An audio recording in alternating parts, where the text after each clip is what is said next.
Haley Zapay. I'm a speech language pathologist clinical fellow here at Mariposa Therapy Services. Hi, I'm McKenna Murphy. I'm also a speech language pathology clinical fellow at Mariposa.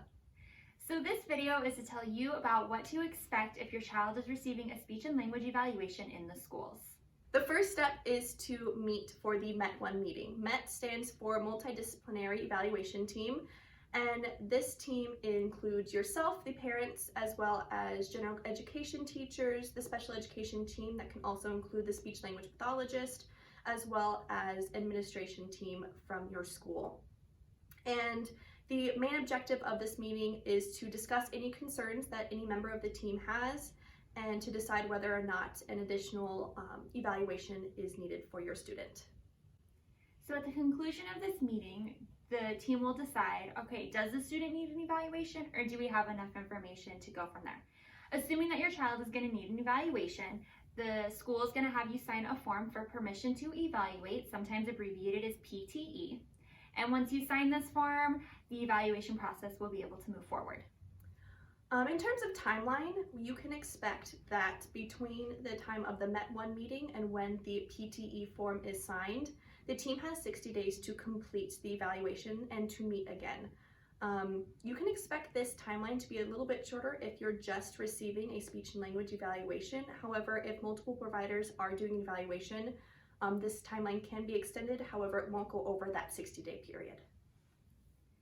So if your student is attending school in person, you can expect that the speech language pathologist will most likely reach out to your child's general education teacher to figure out the best time that works with your student's schedule to pull them out for a speech and language evaluation, which tends to last for about an hour. If your child is attending school virtually right now, but you are willing and able to bring them in for an in-person evaluation, you can expect the child's speech language pathologist to reach out to you, the parent, and schedule a time with you that is going to work best to bring your child into the school. If your child is currently in distance learning and you're going to be holding the evaluation virtually at home, things can look a little bit different.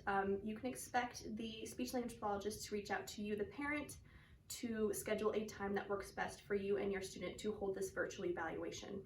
For a virtual evaluation, there are some things you should keep in mind. One of them being the environment of the testing room.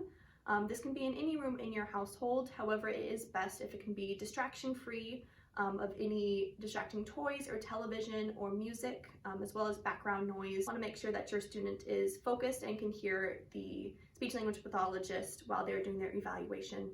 If you are unfamiliar with any of the platforms that may be used for this virtual evaluation, such as Microsoft Teams, Zoom, or Google Meet, please reach out to your speech language pathologist and they would be happy to help you get on to any of those sites.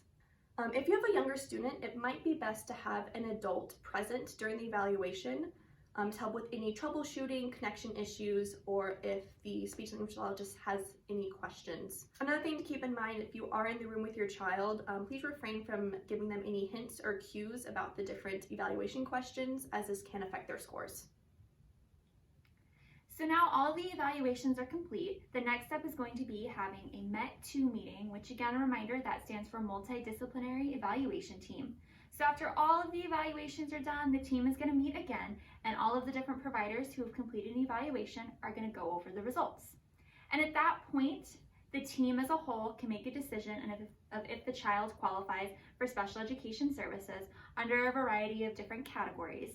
For example, if your child only needs speech and language services, they might qualify under the category of speech language impairment.